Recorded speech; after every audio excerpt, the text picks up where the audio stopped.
Hello, everybody, and welcome back to the Coasters in Perspective podcast. I'm Liam Sadler, and I hope you're having a wonderful day as we dive into this week's topic. This is technically my first podcast episode, although, if you want to know a little bit more about me, check out my first YouTube video named The First Video, and I will have a link down in the description down below, and I do a review of Canterbury Lake Park in Salem, New Hampshire. But this podcast is not about that, as today we will be going over Bollinger and Mabillard. B&M is a very good manufacturer in today's world, and in the coaster industry, they are absolute giants. Now, today we're going to be talking about some of our favorites from the manufacturer and their humble beginnings, coming from Giovanola and Intimin. So, before we start, make sure to hit that subscribe button and stay tuned for more podcasts coming your way. Now, to start off, we're going to start about their history.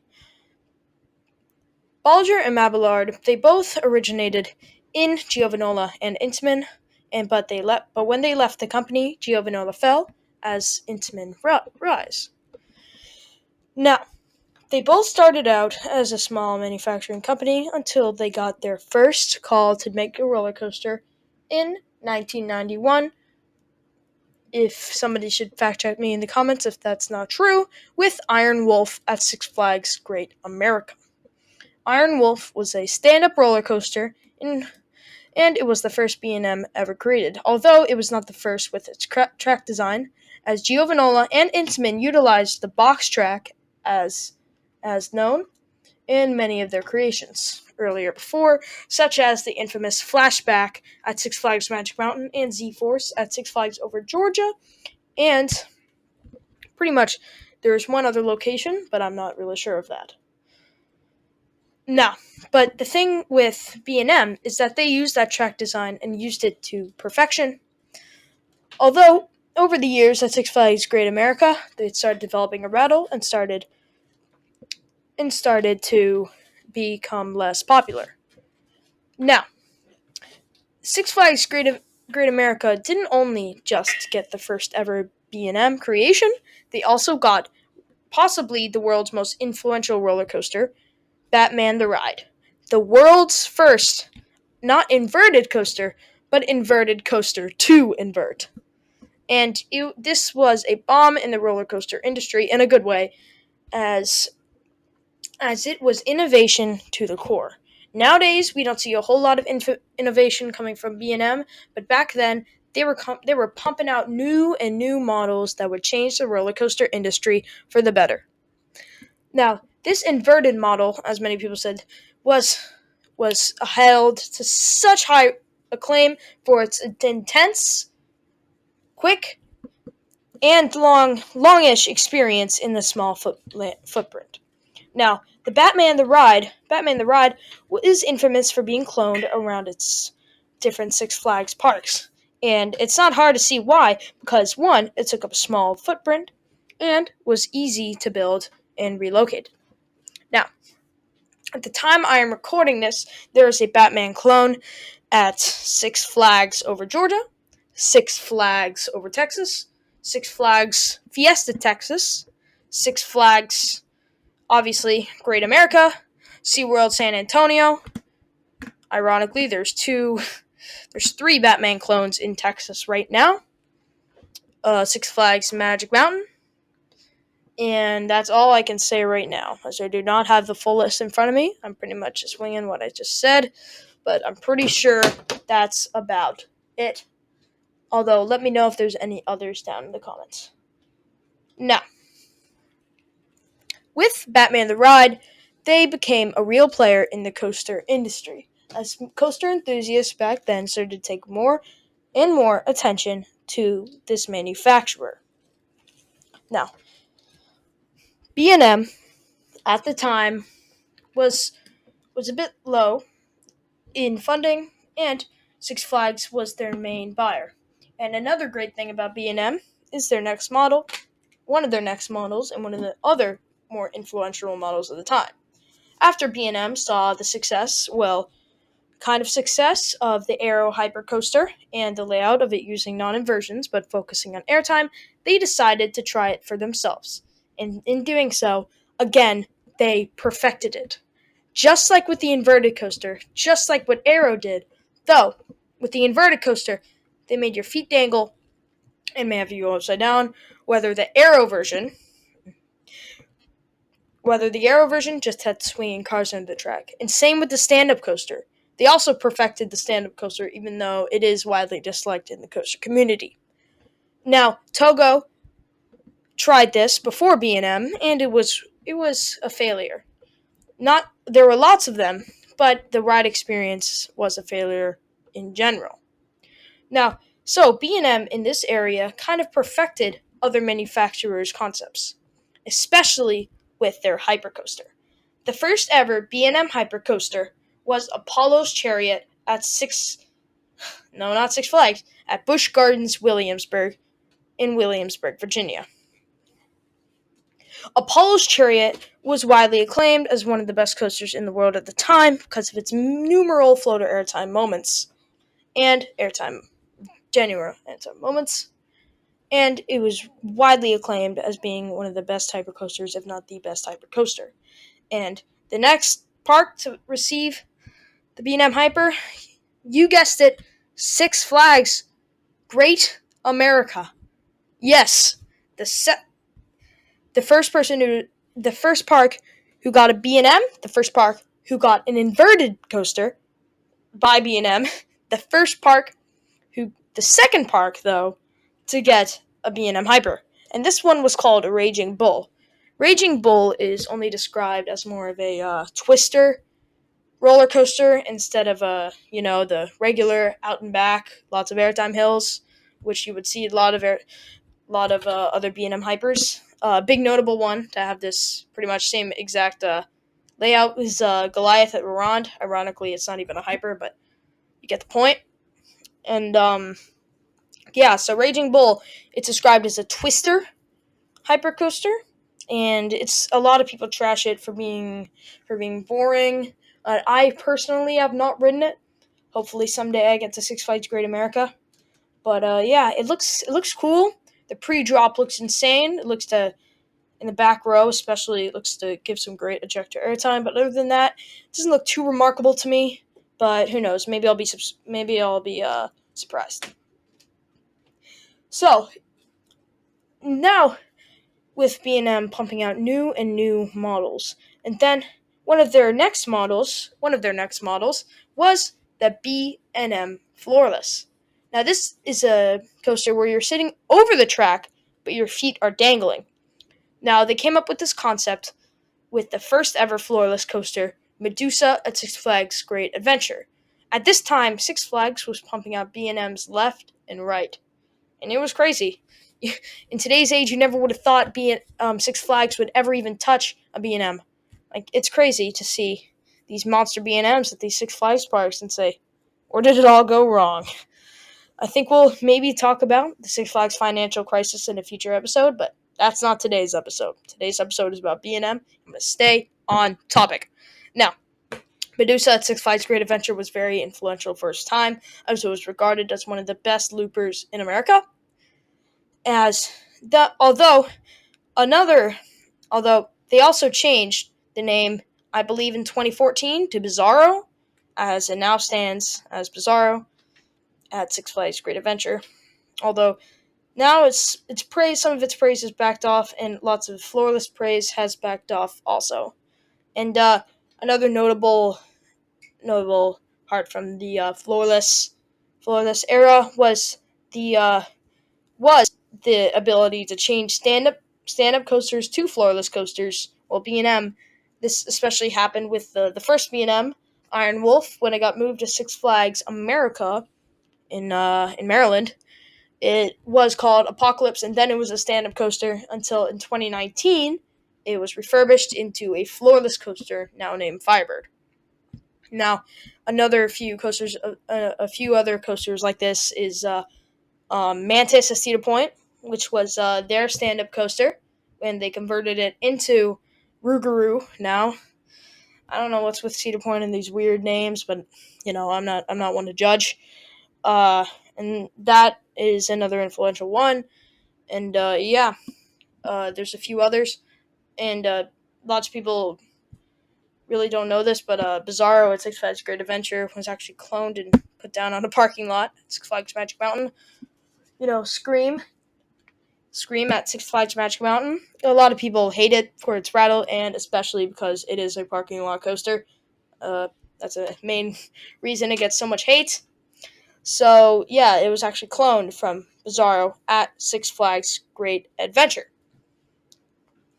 Now, moving on, I'm going to talk about some other models that B&M has produced, such as the wing coaster. The B&M wing coaster is where you're sitting on opposite sides of the track,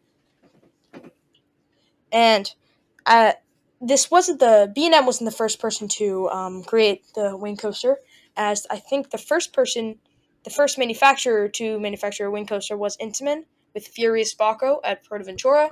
Although the main difference with B&M coasters is especially the track, and it doesn't have a hydraulic launch.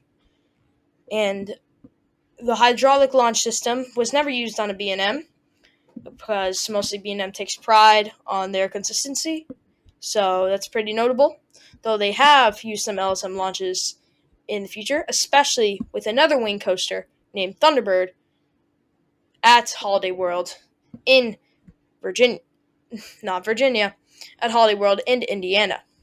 Santa Claus, Indiana, if I may be a bit more specific.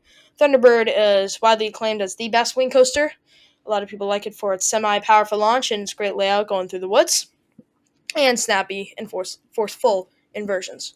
A few other wing coasters is Wild Eagle, Dollywood, Wild Eagle, Dollywood, X Flight, Six Flags Great America again, and another one is Gatekeeper, Cedar Point. A lot of people hate on that ride for being forceless. I've not ridden it yet, unfortunately. But it looks fun. Second half, not gonna lie, looks kind of pointless. But I mean, I don't know. I can't judge a ride that I haven't even ridden. Now, another few B&M concepts, and well, I don't want to say concepts, but ride types is their dive coaster. A few notable dive coasters is Shikra at Busch Gardens Tampa, Griffin at Busch Gardens Williamsburg, and Val Raven at Cedar Point. All of which are fun. A lot of people like to call them one-trick ponies. I've not ridden a dive coaster yet. As I said, I only have 30 credits, but hope to move that up soon. And a lot of people criticize them, especially Val Raven and Yukon Striker at Canada's Wonderland, for having vest restraints. And I haven't ridden a coaster with vest restraints. Actually, I have. I rode Riddler's Revenge at Six Flags New England. That's the only coaster I've ridden with vest restraints. They were fine. I mean, it was on an SLC, but I mean, a lot of people hate them for stapling you. If you don't know, stapling is when restraint tightens too much on a coaster.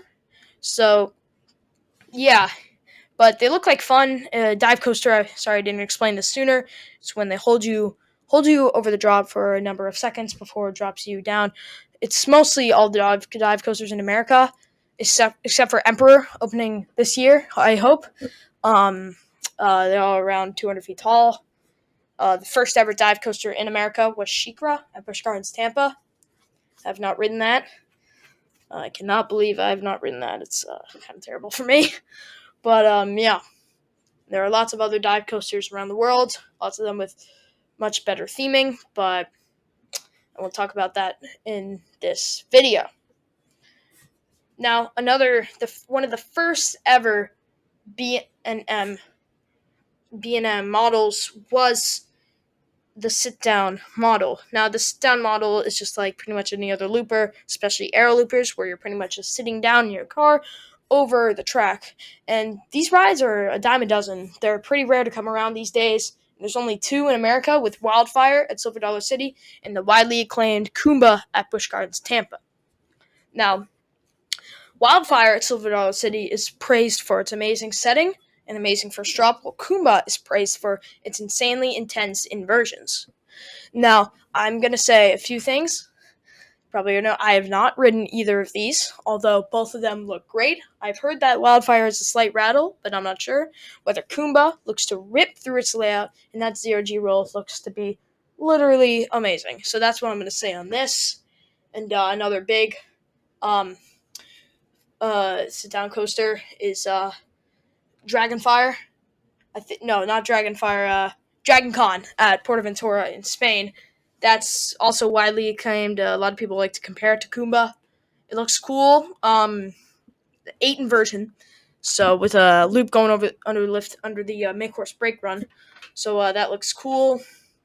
And yeah, and so I pretty much touched on most of their ride models, and I'm just gonna go over each one and say which one looks to be the best and which one looks to be one of the best. So first of all, for the stand up coaster, what looks to be the best has to be probably Riddler's Revenge at Six Flags Magic Mountain. It looks to have some decent theming, but that thing absolutely looks massive and colossal. It has some massive inversions, and it kind of looks like Goomba. To be honest, I've not ridden a stand up coaster. I've heard they're pretty uncomfortable, but this one looks pretty cool. Looks pretty fun. Yeah, it's just massive track, and I don't think they're gonna convert it to a floorless like a lot of people do, since they already have Scream. But you never know with Six Flags. And going on to the inverted model, I would probably say what looks to be easily the best would have to be not easily, but for me it looks to be Montu at Busch Gardens Tampa. I'm kind of a Busch Gardens fanboy, even though I haven't been to the park in a while. I've just heard such great things about it. It just looks really nice. Montu looks to have some of the whippiest inversions ever. It looks at that Batwing. Absolutely looks insane in the back row. That looks to be one of the most intense experiences um, you could ever have. Now, another now for the hypercoaster, I'm gonna say easily this goes to probably Shambhala at Portaventura. Shambhala is widely acclaimed to be the best B&M hyper for its insane float airtime, and even a lot of people even say it as ejector airtime, which I don't think I've ever seen on a B&M hyper coaster before.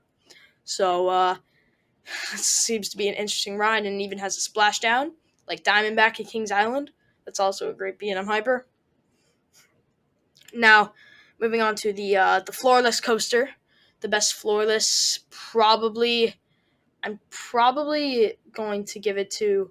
I love Hydra the Revenge at Dorney Park. It looks to be awesome. I know this may be a super unpopular opinion, but it's just wacky layout, and that JoJo roll out of the station looks to be awesome for me.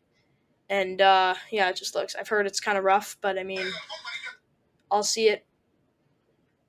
I'll experience it when I see it.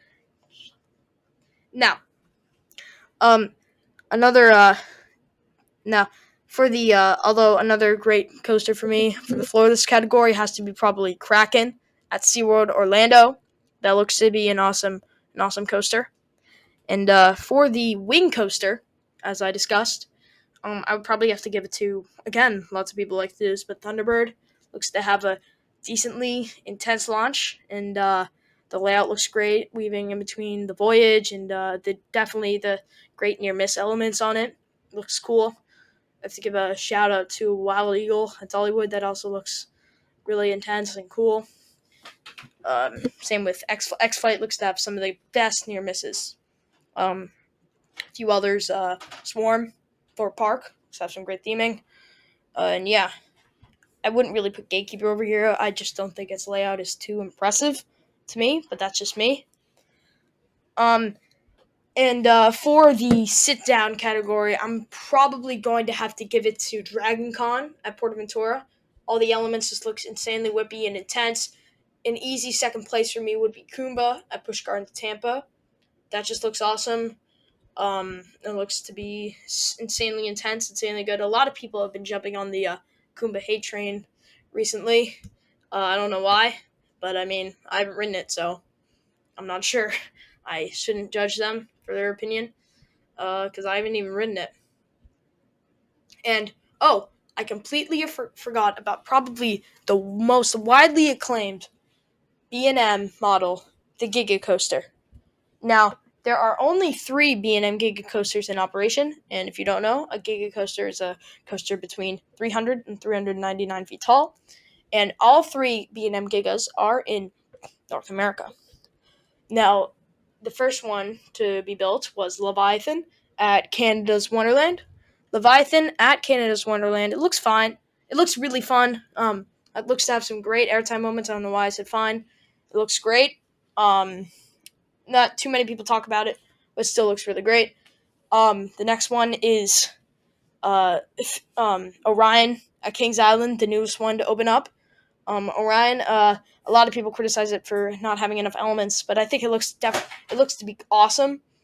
It'll top my list any day because I wish I could ride it so bad. I haven't been to many parks, and probably the most widely acclaimed and easily what looks to be the best B&M to be ever made is Fury 325 at Carowinds.